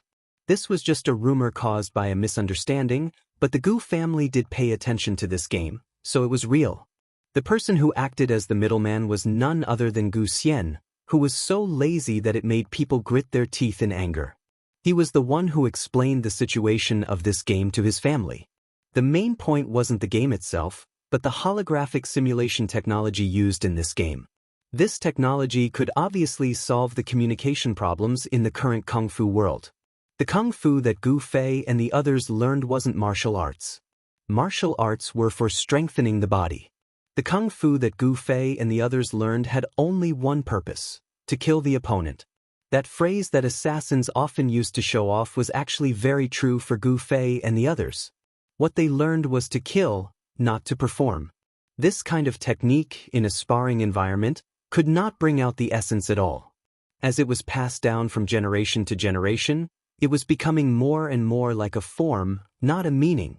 There were too many moves and techniques that the practitioners could only learn and teach. These heavy moves that would either kill or seriously injure someone the moment they used them. Who would dare to use them carelessly during sparring? This problem troubled not only the Gu family, but the entire Kung Fu world. Kung Fu was entering a dead end, because the most valuable essence could not pass the test of actual combat, and later generations could not improve on it. There was no development in Kung Fu, and it could only be inherited blindly. This in itself was already a kind of degeneration. What followed was the weakening of the spirit that Kung Fu represented. More and more juniors' understanding of Kung Fu was just a concept, and more people began to give up on Kung Fu. Giving up was the opposite of the indomitable spirit that Kung Fu represented, the spirit of never giving up, and the spirit of going forward even if there were millions of people. This situation made people worry, but no one had a better solution. Finally, the holographic simulation technology used in the parallel world gave them a glimpse of hope. This technology was first used in the military, but now it had been mastered by this game company in the parallel world. When the Gu family realized this, they immediately contacted the entire circle to discuss the feasibility of using this technology to change the current lack of communication in the Kung Fu world. Kung Fu wasn't something that anyone could use just because they wanted to. Of course, it was the same for techniques. After the leaders of the various sects in the Kung Fu circle discussed and agreed on this possibility, they immediately contacted the game companies in the parallel world to see if they could cooperate in this aspect. This kind of high-end technology symbolized wealth, and the Kung Fu circle had long been a disadvantaged group, so they could not see any commercial value. Moreover, the purpose of seeking this technology was not to rely on it to create wealth, so why would the other party be willing to cooperate with them so easily? Therefore, the people in the Kung Fu circle were prepared for a long and arduous process of negotiation. However, unexpectedly, the parallel world seemed to be quite interested in the idea of cooperation. It could be said that they gave the green light, and even suggested that this technology could be used to hold a martial arts competition that the Kung Fu world had never held before, to strengthen communication and expand its influence. However, according to the original intention of the Kung Fu circle, they only wanted to find a way to communicate, and did not want to put themselves on display. Moreover, their technology was a standard method of killing and injuring people, and a harmonious society did not need to promote it. The game company wanted to hold a competition, but it seemed to be pursuing commercial value, which did not match their ideals. What surprised them was that after a simple discussion, the game company expressed great understanding and then agreed to only help organize a sparring competition that was limited to the Kung Fu Circle. The discussion between the two parties was very pleasant, but for the people in the Kung Fu world, holographic simulation had different requirements than online games. Online games used data to determine the quality of a character, but the Kung Fu world hoped that the system they participated in would use the quality of the person in the simulation to determine the data in the simulation, including strength, stamina, speed, and so on. Although this method was not the technical expertise of the game company, it was not impossible. Therefore, the two parties decided to cooperate, and the game company would be responsible for technical support, as well as the design of the virtual competition, and so on. Just recently, the game company had completed all their technical work, and the competition had entered the preparation and registration stage. On the day that Gu Fei went offline and called home to ask if his family wanted to buy a parallel world, he was hurriedly summoned home by his father and immediately grounded. Why was he grounded? To train in seclusion. What his father meant was that this was the real thing, and he had to prepare well before the competition. Gu Fei felt helpless, but also very excited. He also despised himself for being so slow this time. After playing the game for so long, he actually did not realize that the technology used in the game could be used to solve the current problems of the Kung Fu world. In the end, the first person to realize this was actually Gu Xian, who was regarded as the most useless person in his generation. It really made Gu Fei sweat. Train in seclusion? Gu Fei himself did not think that it was necessary. When had he ever put aside his Kung Fu? However, since his father had made such arrangements, he could only follow it. There was nothing to discuss. His phone and other things were naturally confiscated by his father, saying that he was afraid that he would be distracted. The extremely talented people finally understood the whole story. They looked at each other. After a while, Yutian Shenming beamed with joy. "See, I told you. I told you that there was going to be a martial arts conference. Huh? Will Qianli return to the game?" Sword Demon looked at Gu Xian and asked. Everyone suddenly fell silent. They understood that if it was such a system, it would be much more attractive to Gu Fei than the parallel world. In the parallel world, they had heard Gu Fei complain about not having strength and speed more than once. Looking back at everyone's ardent and hopeful gazes, the lazy Gu Xian only rolled his eyes. "Probably. He asked me to come and find you, his friends, so that I can bring you a message." "What?" everyone asked.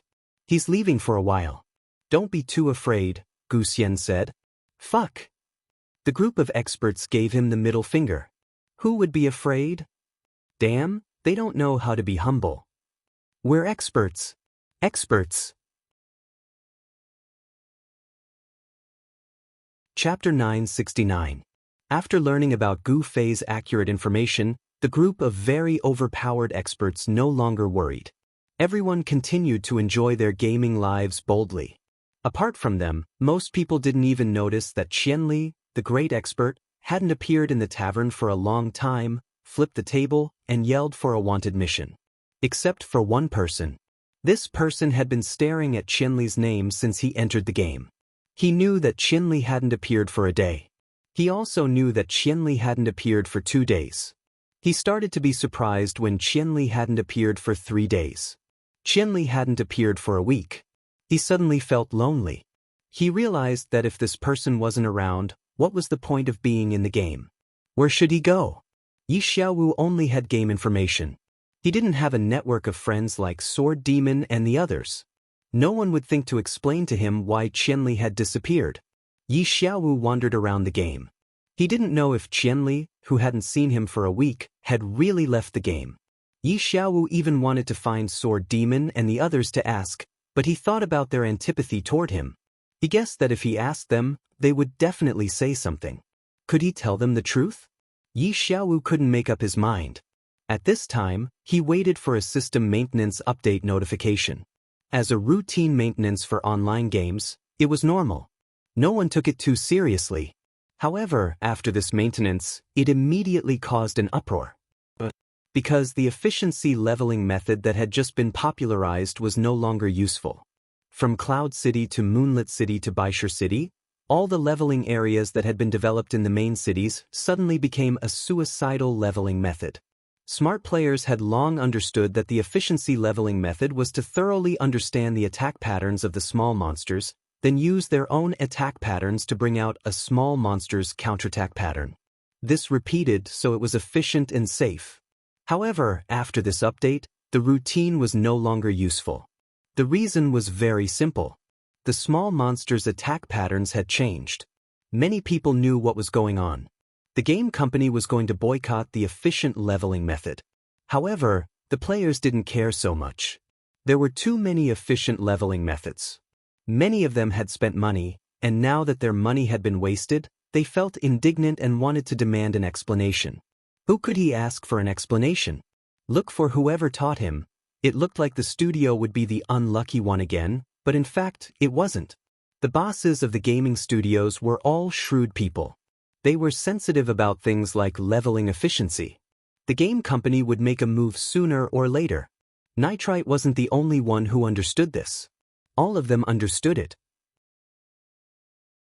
Although they were all trying their best to make money from the efficient leveling method, they all knew that this was a one-time deal. As soon as the game company made a move, they would have to stop immediately.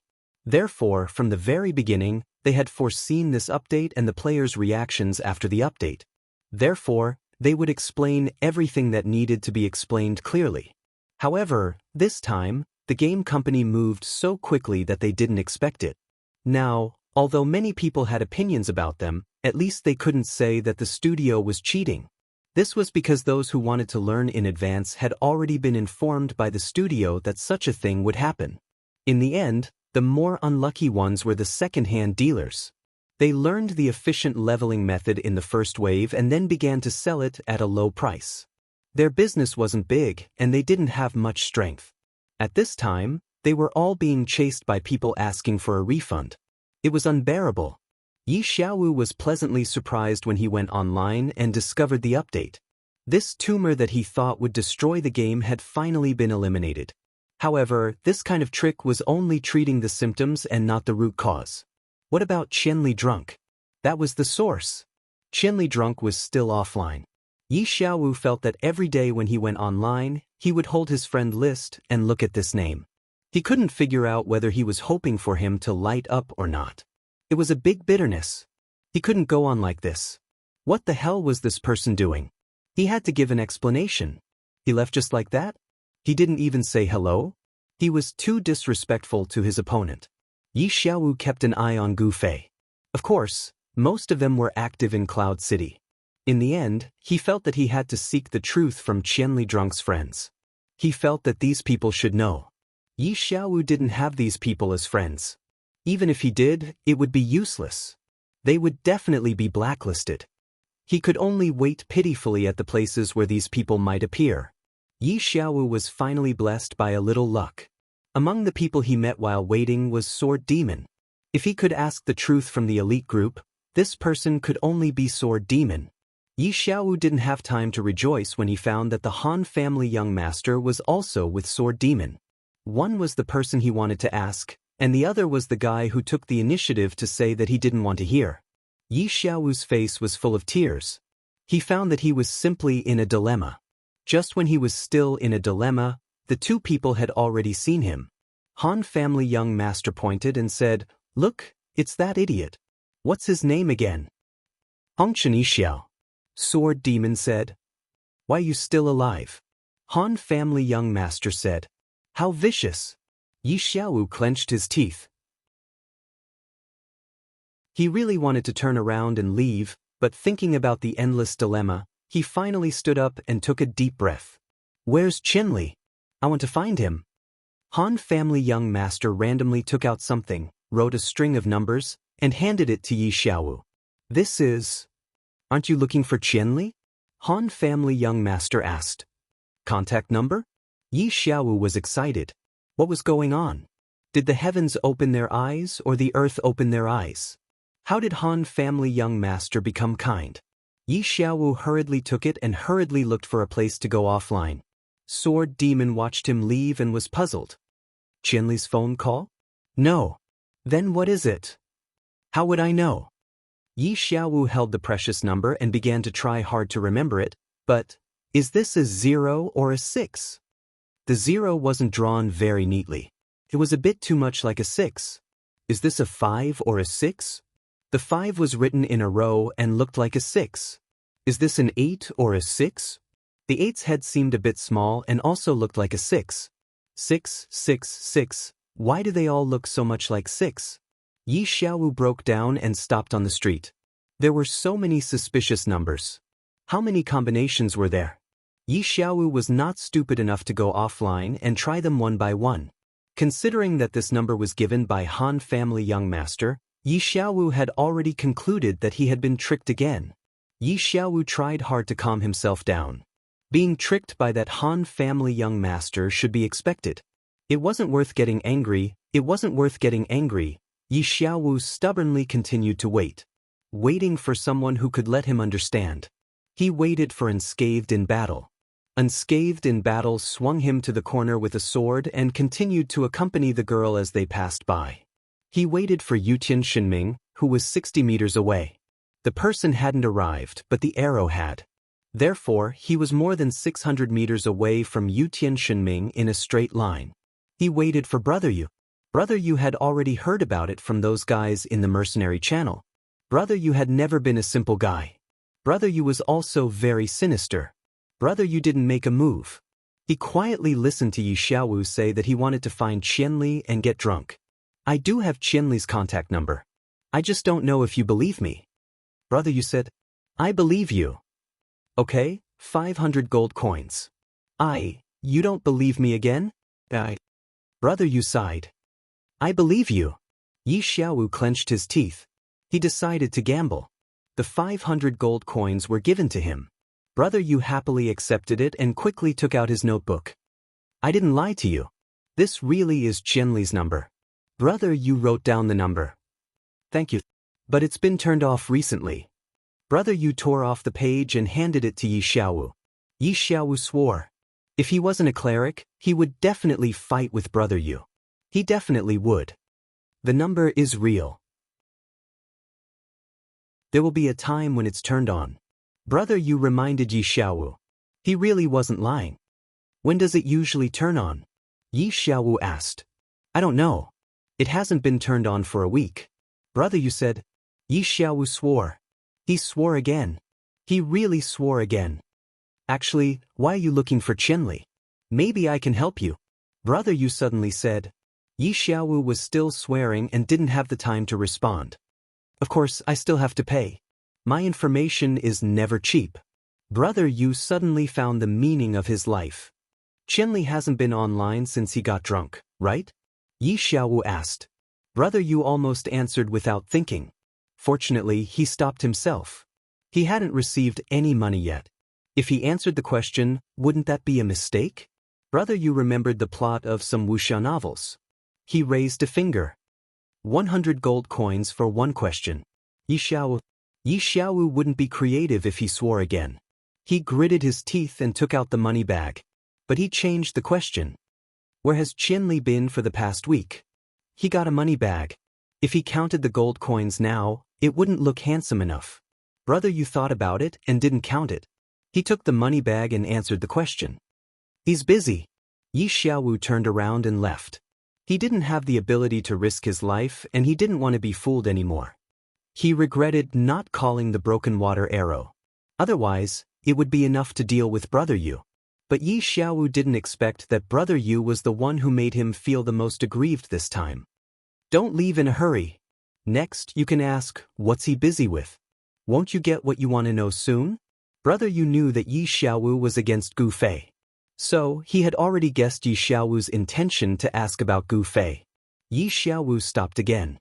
The corner of his mouth twitched a few times. Finally, he turned around and asked, what's he busy with? He threw a money bag over. Martial arts tournament. Brother Yu said. Martial arts tournament? Yi Xiaowu was puzzled. What's the problem? Brother Yu asked. A money bag. The game company used virtual technology and cooperated with the Kung Fu world to hold this tournament. Brother Yu said. Yi Xiaowu was stunned, butterfly not. The story has ended. There will be no new developments. What you will see is everyone's fate. The new book can't be presented for the time being because the beginning has always been weak. It's being revised. Like Yi Xiaowu, suffering.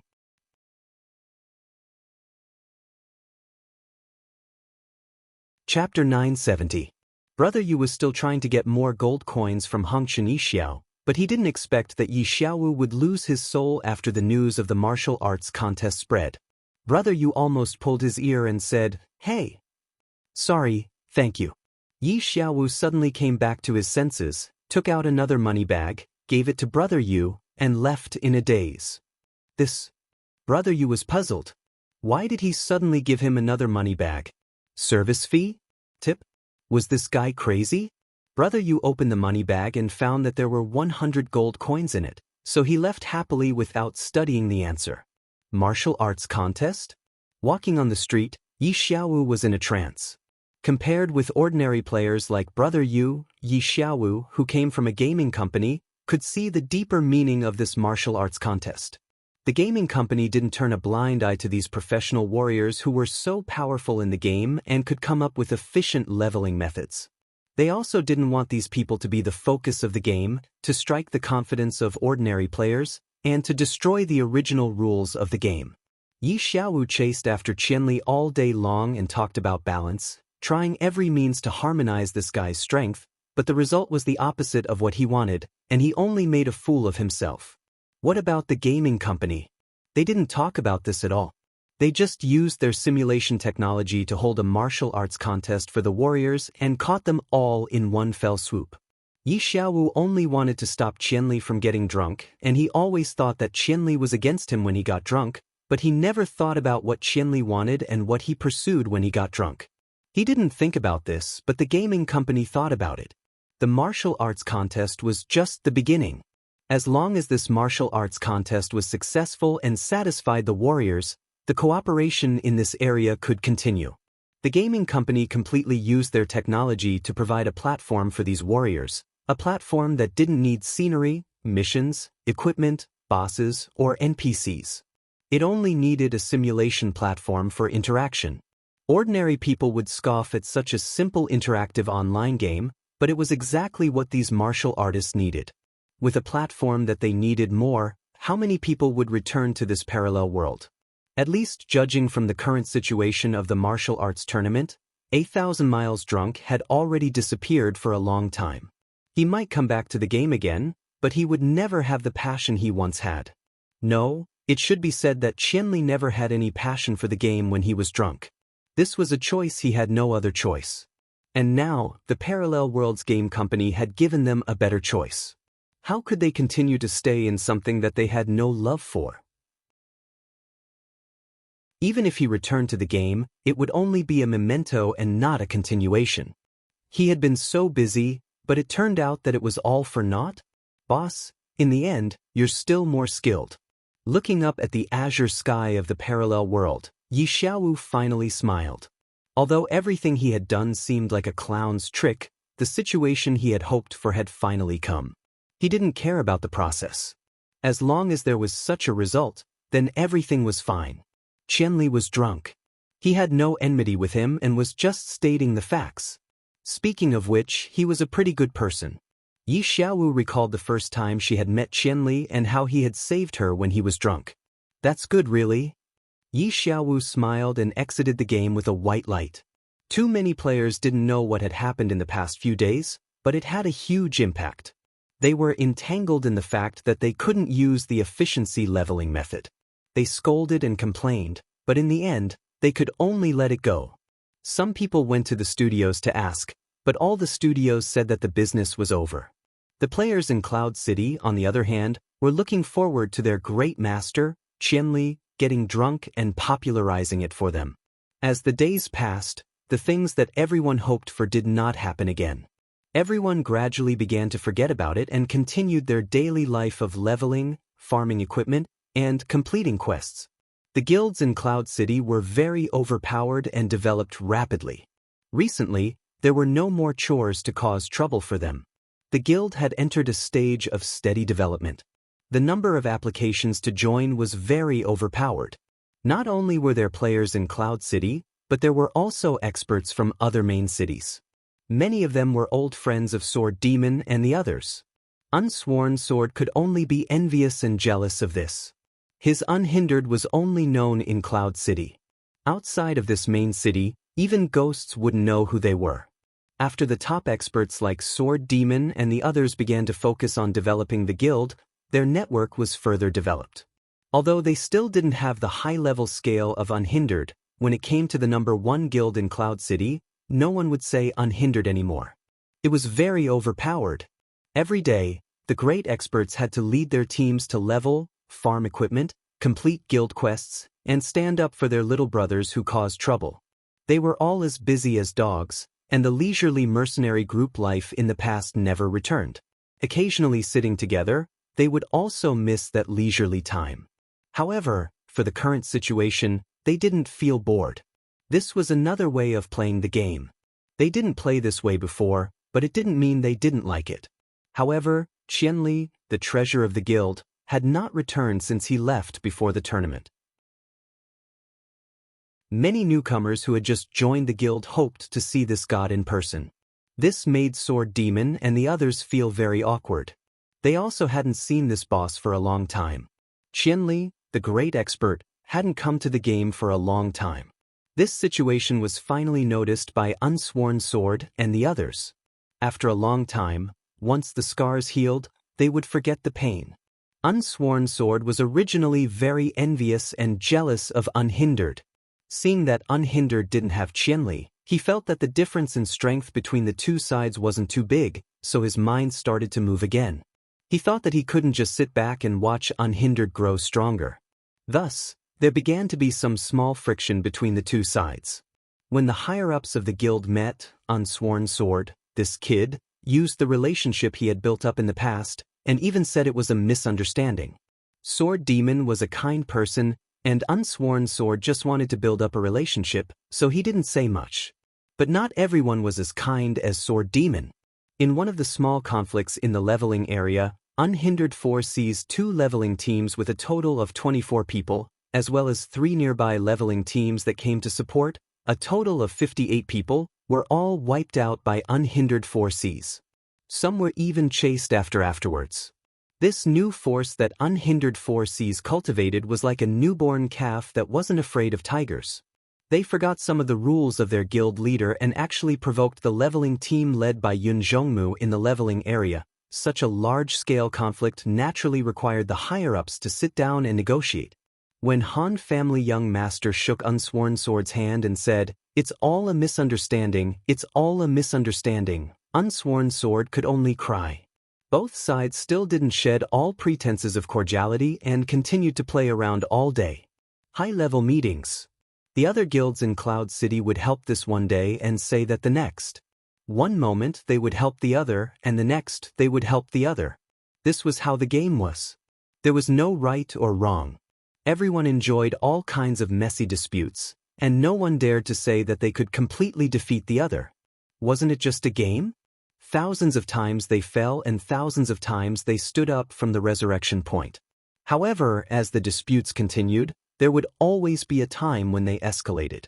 The recent losses caused Unsworn Sword to lose his cool. He decided to launch an attack of a higher level to give the very overpowered core party a bit of a hard time. As for how serious the consequences of this attack would be, Unsworn Sword didn't care anymore, because he wasn't calm right now. Everything was changing. Little Ray's Bar was a very overpowered stronghold, and this had never changed. Sword Demon, Han Family Young Master, Unscathed in Battle, Brother Yu, and Yutian Shinming. The 5th elder was sitting in the room when he heard a commotion outside. Yutian Shinming, who was by the door, stuck his head out to take a look, then pulled back and said, "So many masked people? It's that brat Unsworn Sword again." Unscathed in Battle said, "Yesterday, old Yun massacred another 50 people." Yutian Shinming said, "Sigh, I've already hinted to him that if he wants to cause trouble, he shouldn't go to old Yun's place. He's already suffered once, why won't he listen? Brother, you sighed. People think you're being pretentious. Unscathed in battle said. Fuck, when has my brother you ever been pretentious? Brother, you stood up and said.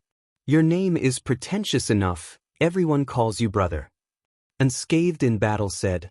The 5 of them were still arguing when Little Ray sent a friendly message. We're almost at your door. Little Ray was a professional businessman, so he wasn't panicking at all. He laid down on the bar counter and counted how many tables he had flipped so that he could calculate the bill. At the same time, he was also giving people a little convenience. We don't need to call for help, right? We'll be fine after a while. Unscathed in battle said. Yeah, we're almost there. Brother, you also nodded. The 5 of them lifted the curtain and rushed out of the private room. As expected, there was a group of masked people outside. They were thinking about how to attack, but when they saw the 5 of them rush out, they didn't say anything else. The 5 of them, who had been through hundreds of battles, didn't panic even though they were outnumbered. They each stood in a good position, leaning against the wall to prevent themselves from being surrounded. The masked people couldn't take down the 5 of them in a short amount of time. They knew that these people were OP and that reinforcements could arrive at any time, so they were very anxious. Just as they were about to start killing, they suddenly heard someone enter the tavern and say, "What's going on? I haven't been here for such a short period of time and the atmosphere has become so bad." The masked people turned around and saw the person who had come. Half of them were already petrified, while the other half were like the legendary newborn calves. With one glance, they saw the word, "Rebel," on the chest of the person who had come. Without another word, they rushed forward. This time it's too much. Even Little Ray couldn't bear to watch this scene and closed his eyes. Out of the 6 people who had surrounded them, 3 of them were instantly killed. Those who were fast always ended up in tragedy when facing this person. Following that, this person had already arrived at a table in the tavern in a flash. He pointed at the 5 people who were defending against the enemy in the corner and laughed. This really won't do. Without me, it would be this bad. The faces of the 5 people instantly darkened and they all raised their middle fingers. I told you that we don't need to wait for him. This is just boosting his prestige. Damn it, even if we don't wait for him, he will still be the fastest. What else can we do? There were still some newborn calves who wanted to pounce forward, but they were already held back by the previously petrified half of the people. Retreat. Someone said in a deep voice. Retreat? The guild leader said that this time, we won't stop until one of us is dead. The newborn calves were full of vigor. Don't worry, the guild leader will understand, someone said. Why? Because this person is called Qianli Drunk. The person who said this had a sorrowful tone, as if he had already foreseen that their guild was about to come to an end. The legendary Qianli Drunk? The newborn calves opened their mouths wide. Gu Fei turned his head to look at them. Has it been that long? Has it become a legend? You're back. Go on with your business, we were just passing by. The group of masked people disappeared dejectedly. The 5 experts were not feeling good at all. This comparison was a little too ridiculous. This person had not appeared for so long, but the moment he appeared, he scared everyone away. Just the deterrence of his name was already stronger than the 5 of them combined. This was really annoying. Come down, he has already left. Why are you still standing on the table and posing? Han family young master threw a wine bottle at Gu Fei's feet. Gu Fei's eyes and hands were quick, and his strength was also just right. He swung his sword and the wine bottle flew. Han family young master's reaction was not slow either. He quickly retracted his head and avoided the tragedy of his head exploding. Unscathed in battle and Yutian Shenming laughed secretly. It had been a long time since they saw this person being taken advantage of. Gu Fei waved his hand, and a few shiny gold coins flew towards Little Ray. Is that enough? Little Ray caught the gold coins and shook his head repeatedly. Actually, I don't want to see you. If you were here, the excitement would end too quickly. Of course, I've become a legend. Gu Fei said. What about the tournament? How is it? Sword Demon asked. Of course. Gu Fei smiled. Of course it's the best in the world. You're tuning in to the Passion Pages YouTube channel. We're so grateful for your support, and don't forget to subscribe to join us on this incredible journey through captivating stories. Your generosity through donations truly makes a world of difference, as it's the primary source of revenue that allows me to expand and enhance this channel for you. Thank you from the bottom of my heart for being a part of this adventure.